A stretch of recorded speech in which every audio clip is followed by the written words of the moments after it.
नमस्कार, देवश्री किचनमध्ये आपल्या सर्वांचं स्वागत आहे। आज आपण रविवार स्पेशल मिलेटच्या रेसिपीमध्ये राजगिऱ्याचं थालीपीठ कसं तयार करायचं ते पाहणार आहोत। हे थालीपीठ खूप पौष्टिक होतं कारण यामध्ये मी मोड आलेल्या मटकीचा वापर केलेला आहे। तर यामध्ये तुम्ही आणखी काही वापरू शकता, तर भाज्या वापरू शकता किंवा मोड आलेले कोणतेही धान्य तुम्ही यामध्ये वापरू शकता। एकदम मस्त आणि सोपी रेसिपी आहे, त्याचबरोबर पौष्टिक आहे। तर हे राजगिऱ्याचं थालीपीठ बनवण्यासाठी राजगिऱ्याचं पीठ घरच्या घरी राजगिऱ्यापासून कसं तयार करायचं त्याची एक पद्धत आहे। तर ते पीठ कसं तयार करायचं हे मी या रेसिपीमध्ये तुम्हाला सांगणार आहे। त्याचबरोबर राजगिरा हा उपवासाला चालतो। आपल्या इकडे बरेच राजगिऱ्याचे लाडू, राजगिऱ्याची वडी, राजगिऱ्याची खीर असे पदार्थ बनवले जातात। तर आज मी तुम्हाला थोडीशी वेगळी आणि पौष्टिक अशी ही रेसिपी दाखवत आहे। राजगिऱ्याचा उपवासाला चालणारं थालीपीठ कशा पद्धतीने करायचं किंवा यामध्ये वेगळ्या भाज्यांचा वापर करून कशा पद्धतीने हे थालीपीठ तयार करायचं हे सगळं मी पुढे तुम्हाला व्हिडिओमध्ये सांगणार आहे।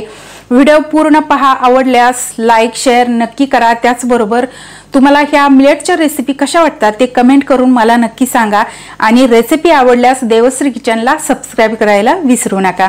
त्याचबरोबर तुम्ही इंस्टाग्रामवरती असाल तर इंस्टाग्रामवरती मला फॉलो करा। इंस्टाग्रामची लिंक ही खाली डिस्क्रिप्शन बॉक्समध्ये दिलेली आहे आणि या अगोदर बऱ्याचशा मी मिलेटच्या रेसिपी दाखवलेल्या आहेत, त्यातल्या काही रेसिपींची लिंक सुद्धा मी खाली डिस्क्रिप्शन बॉक्समध्ये दिलेली आहे, तुम्ही नक्की पाहू शकता। चला तर मग वेळ न घालवता रेसिपीला सुरुवात करूया।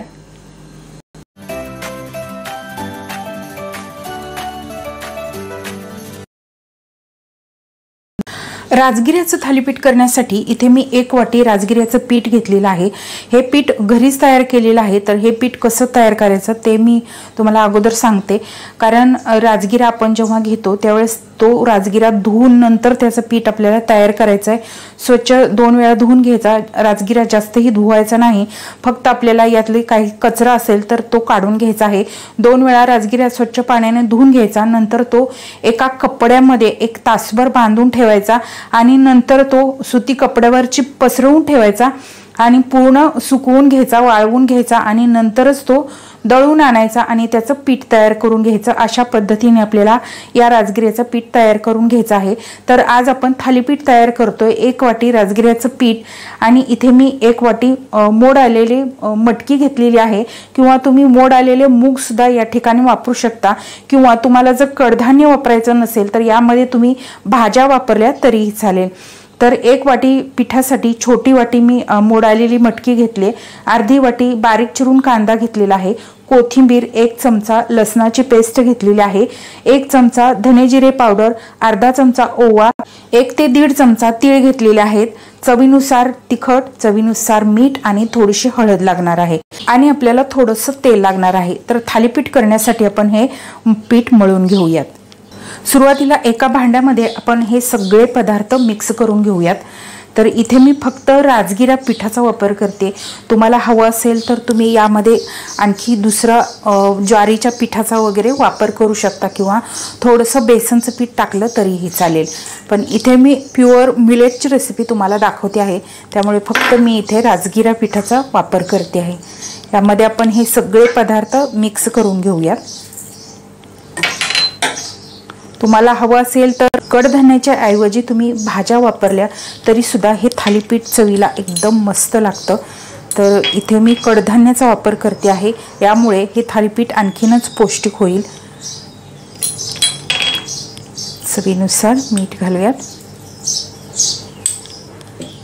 इथे मी लाल तिखट घालते, तुम्हाला जर हिरवी मिरची घालायची असेल तर तुम्ही त्याचा ठेचा करून यामध्ये घालू शकता। आता हे सगळं व्यवस्थित मिक्स करून घेऊया। आणि आणखीन एक तुम्हाला इथे मी गोष्ट सांगेन की तुम्हाला जर उपवासाचा राजगिऱ्याचं थालीपीठ बनवायचं असेल किंवा उपवासाची राजगिरा पुरी बनवायची असेल तर तुम्ही या पिठापासून नक्कीच बनवू शकता। फक्त यामध्ये जे उपवासाला पदार्थ चालणार नाही ते तुम्ही काढून टाका आणि जे उपवासाला पदार्थ चालतात ते यामध्ये तुम्ही घातले तरी चालेल।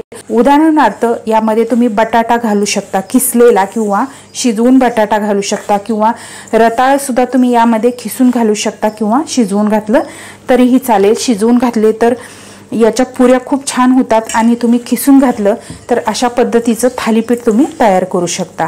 आता हे पीठ आपण छान मळून घेऊयात। इथे आपलं हे पीठ छान मळून झालेलं आहे। तर या पिठाचा गोळा होत नाही, हे पीठ छान बाइंडिंग होत नाही, तर असंच फक्त आपल्याला याचा गोळा करून घ्यायचा आहे। जर तुम्हाला असं वाटत असेल हे खूपच भरड झालेलं आहे किंवा जाडसर झालेलं आहे, जी मटकी आपण यामध्ये अख्खी घातलेली आहे ती थोडीशी आरळ बोबडी तुम्ही मिक्सरवरती करून घेतली तरी चालेल। तर आता आपण याचे थालीपीठ तयार करून घेऊया। थालीपीठ करण्यासाठी इथे मी पोळपाटावरती एक सुती कापड घेतलेलं आहे। कापड थोडंसं जाड असावं म्हणजे थालीपीठ छान होतं। याच्यावरती आपण थोडंसं पाणी घालूयात आणि हे कापड पूर्ण ओलं करून घ्यायचं आहे। तर अगोदरच मी ओलं करून घेतलं होतं तरी सुद्धा याच्यावरती थोडंसं पाणी घातलंय आणि आता आपल्याला या पिठाचा एक गोळा तयार करून घ्यायचा आहे। अशा पद्धतीने एक गोळा तयार करून घ्यायचा आणि या कपड्यावरती ठेवायचा आणि आता आपल्याला पाण्यामध्ये हात बुडवायचा आहे आणि याचं थालीपीठ अशा पद्धतीने थापून घ्यायचं आहे।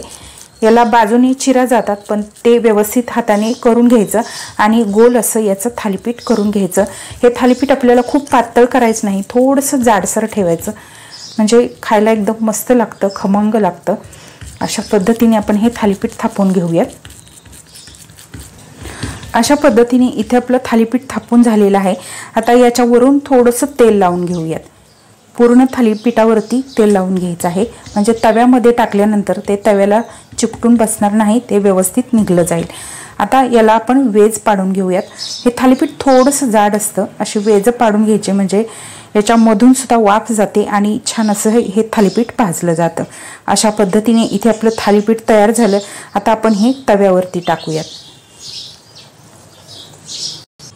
या तव्याला मी थोडंसं अगोदर तेल लावून घेतलेलं आहे। आता याच्यावरती आपण हे थालीपीठ टाकूया। मस्त वरून थोडंसं तेल लावून घेऊया। तुम्हाला तेल लावायचं नसेल तर तुम्ही या ठिकाणी तुपाचा वापर केला तरी सुद्धा चालेल। मुलांसाठी बनवताय किंवा तुमच्या घरामध्ये आजी आजोबा आहे किंवा तुमच्यासाठी बनवताय तर तुम्ही तुपाचा वापर केला तरी सुद्धा चालेल। मस्त अशी थालीपीठं, पौष्टिक थालीपीठं तयार होतात। अशा पद्धतीने दोन्ही बाजूनी खरपूस हे थालीपीठ आपण भाजून घेऊयात। आता आपण हे दुसऱ्या बाजूनी पलटून घेऊयात। मस्त अशाच पद्धतीने दोन्ही बाजूनी छान खरपूस हे थालीपीठ भाजून घ्यायचं म्हणजे खायला एकदम खमंग लागतं।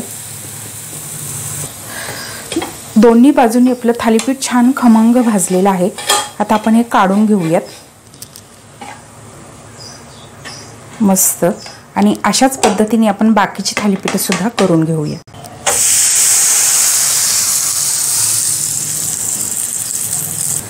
मस्त अशी आपली खमंग खुसखुशीत राजगिऱ्याची थालीपीठ तयार झालेली आहे। यामध्ये आपण मोड आलेल्या मटकीचा वापर केलेला आहे, कडधान्य घालून ही थालीपीठ तयार केलेली आहे, त्यामुळे चवीला एकदम मस्तच लागतात आणि खूप पौष्टिक अशी ही थालीपीठ तयार होतात।